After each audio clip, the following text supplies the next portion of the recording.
ମୋ ନାଁ ହେଉଛି ଜୟସନ ପ୍ରଧାନ। ମୁଁ ରୋଲ କ୍ଲବର ଭାଇସ୍ ପ୍ରେସିଡେଣ୍ଟ ଅଛି। ଆମର ଗଣେଶ ପୂଜା ଯେମିତି ଏଇ ବର୍ଷ ଆମର ଯେଉଁଟା ଭଲରେ ଯେମିତି ଚାଲିଛି ଏମିତି ସବୁ ବର୍ଷ ଆମର କେମିତି ଆହୁରି ଅଧିକ ଭଲ ହଉ ଏହା ଆମେ ଚାହୁଁଛୁ।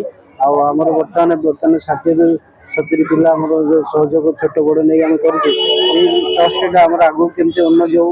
ଆଉ ଆମେ ଯେମିତି ଗରିବ ଲୋକକୁ କମ୍ବଳ ଯେମିତି ଦିଆଯାଉଛି ଶୀତ ଦିନେ, ସେମିତି ଆମେ ସବୁ ସହଯୋଗ କରି କେମିତି ଆଗକୁ ଆମର ଟ୍ରଷ୍ଟଟା ବଢ଼ୁ ଏହା ଆମେ ଚାହୁଁଛୁ। ନୂଆ ହେଇଛି କି ପୂଜାରେ କିଛି? ହଁ, ଏଇ ବର୍ଷ ଆମର ସବୁଠୁ ବଡ଼ ନୂଆ ଯୋଜନା ଯେଉଁଟା ରେସିଡେନ୍ସିରେ ହେଲା। ପୂର୍ବ ଆମ ଯେଉଁଟା ବସ୍ତି ରହୁଥିବା ତା ଅପେକ୍ଷା ବର୍ତ୍ତମାନ ରେସିଡେନ୍ସ ହେଇଛି। ଆଉ ଯେଉଁଥିରେ ଆମେ ସମସ୍ତେ ବି ଖୁସି। ଆଉ ନୂଆ ସୋସାଇଟି, ନୂଆ ଯୋଜନା, ନୂଆ ସବୁ କିଛି ହେଇଛି। ବହୁତ କଣ କାର୍ଯ୍ୟକ୍ରମ ରଖିଛନ୍ତି? କାର୍ଯ୍ୟକ୍ରମ ଆମର ପ୍ରଥମତଃ ଆମର ବର୍ତ୍ତମାନ ହେଇଥିଲା ସଙ୍ଗୀତ ଉତ୍ସବ। ତାପରେ ସେକେଣ୍ଡ ଆମର ସୋସାଇଟିର ପିଲାଙ୍କୁ ନେଇକିରି ଗୋଟେ ଡ୍ୟାନ୍ସ ପ୍ରୋଗ୍ରାମ ହେଇଥିଲା। ଆଜି ତ ଆମର ନୀଳକଣ୍ଠ ମାଧବରୁ ଯେଉଁଟାକି ନୟାଗଡ଼ରୁ ଆସୁଛନ୍ତି ପ୍ରୋଗ୍ରାମ। କାଲି ଆମର ଭୁବନେଶ୍ୱରରେ ମେଲୋଡି ଆସେ। ଏସବୁ ଆମର ଚାଲିଛି। ଆଉ ଏ ଟ୍ରଷ୍ଟ ଦ୍ୱାରା କଣ ସବୁ ହୁଏ? ସୋସିଆଲ ୱେଲଫେୟାର କାର୍ଯ୍ୟକ୍ରମ କଣ ହୁଏ? ସ୍ପେଶାଲ ଆମର ଯେଉଁଟାକି ଆମର ଗରିବ ଲୋକଙ୍କୁ ଆମେ ଶୀତ ଦିନେ କମ୍ବଳ ବିଭିନ୍ନ ପ୍ରକାର ଆମେ ସେବା ଗଛ ଫଛ ଆମେ ଲଗାଉଛୁ।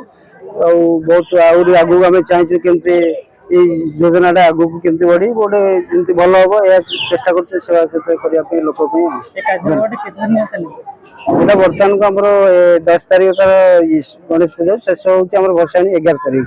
ଏଇ 4 ଦିନ 5 ଦିନ ନେଇକରି ହେଉଛି ଆମର କାର୍ଯ୍ୟକ୍ରମ। କେମିତି ଲାଗେ ସୋସିଆଲ ସର୍ଭିସ ଇନଭଲଭମେଣ୍ଟ? ଆଉ ବହୁତ ଆମେ ବି ଖୁସି, ଆମର ପିଲା ବି ବହୁତ ଯେଉଁଟା ଇନଭଲ୍ଭ ହେଇଛନ୍ତି ବହୁତ ଖୁସି ଅଛନ୍ତି। ଆଉ ଏମିତି କେମିତି ଆମେ ଚାହୁଁଛୁ ଯେମିତି ଆଗକୁ ଏମିତି ଆହୁରି ଉତ୍ସାହିତ ହେଇକିରି ଆହୁରି ପିଲା ଆମର ସଂଗଠନ ବଢ଼ୁ। ଏହା ଯେମିତି ସମସ୍ତର ସେବା ସଂଗଠନରେ ସମାଜ ସେବା ଇଏରେ କରିବେ ସୋସିଆଲ ପାଇଁ ଆମେ ଚାହୁଁଛୁ ଯେମିତି ଏଇ ଜିନିଷଟା ଆଗକୁ ବଢ଼ୁ। ମୁଁ ରୟଲ କ୍ଲବ ଟ୍ରଷ୍ଟର ସେକ୍ରେଟାରୀ ଅଛି। ଆଉ ମୋ ନାଁ ମିଟୁ ସ୍ୱାଇଁ। ଗଣେଶ ପୂଜା ଉପରେ ଆମର ଶାନ୍ତିପୁର ବସ୍ତି ଥିଲା, ତା ଭିତରେ ହେଉଥିଲା। ଯେହେତୁ ଗଭର୍ଣ୍ଣମେଣ୍ଟ ଏଠି ଘର ଦେଲା, ସେ ଅନୁସାରେ ସୋସାଇଟିକୁ ନେଇକି ଗୁରୁଜନ ମାନଙ୍କ କଥା ମାନିକି ଆମେ ମାନେ ଯେମିତି ଇଏ ଉପରେ ଏଥର ପୂଜା ପୁରା ଧାଚାରେ କରିଛୁ। ଆଉ